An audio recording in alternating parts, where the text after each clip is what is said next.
চাওক চাহ বাগিচাৰ যিবিলাক শ্ৰমিক ভাই অৰ্থাৎ ময়ো এজন শ্ৰমিক বুলিয়ে ক'ব লাগিব। আমি 200 বছৰ আগতে অসমলৈ আহিছিলোঁ চাহ বাগিচাত কাম কৰিবলৈ আৰু হাড় ভঙা কাম কৰিলোঁ আৰু 200 বছৰ হৈ গ'ল। এই 200 বছৰ সম্পূৰ্ণ হোৱাৰ পিছত মুখ্যমন্ত্ৰী ডাঙৰীয়া ডক্টৰ হিমন্ত বিশ্ব শৰ্মা ডাঙৰীয়াই সিদ্ধান্ত ল'লে যে এই মানুহবিলাকক এটা সন্মান যাচিব লাগিব, কাৰণ বিদেশত গ'লে বিদেশতো ফেমাছ আছাম টি বুলি ক'লে।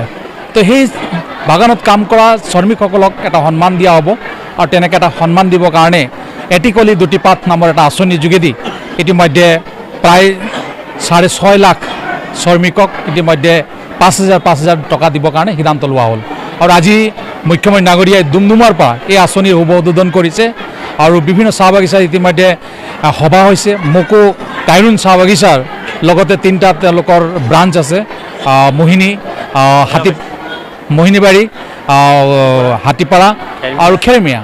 আৰু এই বাগানত মোক দায়িত্ব দিয়া হৈছিল। ইয়াত প্ৰায় 2,400 শ্ৰমিকক আজি আমি চেকসমূহ বিতৰণ কৰিম। কিছু সময়ত মই 10 জনক দিলোঁ, এতিয়া আমাৰ কাউণ্টাৰ খুলি দিয়া হৈছে, কাউণ্টাৰৰ যোগেদি সকলোৱে চেক পাব। তেনেকৈ গোটেই অসমত প্ৰায় 6.5 লাখ শ্ৰমিকে চেকবিলাক পাব আৰু একাউণ্টত যাব তেওঁলোকৰ।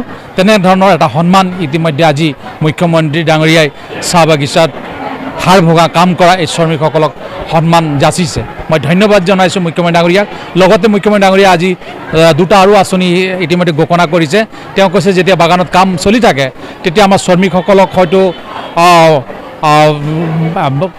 কিবা কাৰণত হয়তো পাইখানা চাইখানা কৰিবলগীয়া হয়, তো টয়লেটৰ ব্যৱস্থা নাথাকে, সেইকাৰণে মোবাইল টয়লেট এটাৰ ইতিমধ্যে তেওঁ আজি উদ্বোধন কৰিছে। বাগানবিলাকত মোবাইল টয়লেট থাকিব। তাৰপিছত আমাৰ যিবিলাক মহিলা শ্ৰমিক আছে তেওঁলোকে বাচ্চা লৈ পিনে যায়, তো তেওঁলোকৰ ক্ৰেছ হাউচ থাকে, এঠাইত থাকে। মোবাইল ক্ৰেছ হাউচ কৰাৰ আজি ঘোষণা কৰিছে, তেওঁ শুভ উদ্বোধন কৰিছে।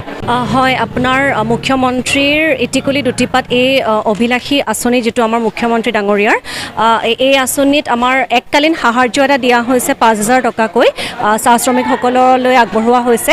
আৰু মানে সমষ্টিভিত্তিক যিটো মানে প্ৰগ্ৰাম হৈছে সেইটো আমাৰ টাইৰুন বাগানত হৈছে।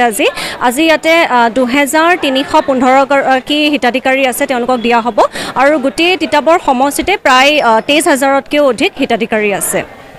এটিকলি দুটিপাত এক আঁচনিৰ অধীনত ইতিমধ্যে সমগ্ৰ অসমৰ প্ৰায় 4 লাখ শ্ৰমিকে 5,000কৈ এক সন্মান ৰাশি তেওঁলোকে লাভ কৰিব। আৰু বিশেষভাৱে অসমৰ চাহৰ 200 বছৰৰ উপলক্ষত এই যি বিশেষ উদ্যোগ অসমৰ মাননীয় মুখ্যমন্ত্ৰী মহোদয়ে গ্ৰহণ কৰিছে, তাৰ বাবে মাননীয় মুখ্যমন্ত্ৰী মহোদয়ক ধন্যবাদ জ্ঞাপন কৰিছোঁ। চাহ শ্ৰমিকসকলে 200টা বছৰ বহু পৰিশ্ৰম, বহু কষ্ট আৰু বহু ত্যাগৰ বিনিময়ত আচলতে চাহ উদ্যোগটো জীয়াই ৰাখিছে। অসমৰ চাহ বিশ্বত অসমৰ চাহৰ এটা সুনাম আছে।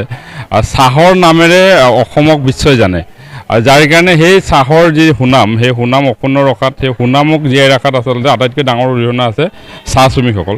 আৰু 200 বছৰীয়া চাহ উদ্যোগ নিশ্চিতভাৱে আমাৰ অসমৰ কাৰণে এক ঐতিহাসিক এটা উদ্যোগ, যে এই উদ্যোগে 200টা বছৰ অতিক্ৰম কৰিলে। সাধাৰণতে উদ্যোগবিলাক ইমান দীৰ্ঘ সময় এটা উদ্যোগ চলি থকাটো বিশ্বৰ ইতিহাসত বিৰল ঘটনা। গতিকে তেনে অৱস্থাত চাহ উদ্যোগে এইটো কৰিবলৈ পাইছে, এইটো কাৰণে ইয়াত থকা শ্ৰমিকসকলে অথক পৰিশ্ৰম কৰিছে, কষ্ট কৰিছে। তেওঁলোক আৰ্থিকভাৱে দুৰ্বল, কিন্তু উদ্যোগটো সবল। উদ্যোগটোৱে বিশ্বক অসমৰ লগত চিনাকি কৰি দিছে। সেই সন্মান মুখ্যমন্ত্ৰী ডাঙৰীয়াই এক বিশেষ আঁচনিৰ জৰিয়তে চাহ শ্ৰমিকসকলক প্ৰদান কৰাৰ বাবে মুখ্যমন্ত্ৰী মহোদয়ক ধন্যবাদ জনাইছোঁ। তিতাবৰৰ সকলোকেইখন চাহ বাগিচাৰ চাহ শ্ৰমিকে 5,000কৈ টকা পোৱা আজিৰ পৰা আৰম্ভ হৈছে। আজি ইয়াতে টাইৰুন চাহ বাগিচাত প্ৰায় 2,400 চাহ শ্ৰমিকক চেক বিতৰণ কৰা হৈছে। পৰৱৰ্তী সময়ত সকলো চাহ বাগিচাতে চেক বিতৰণ হ'ব।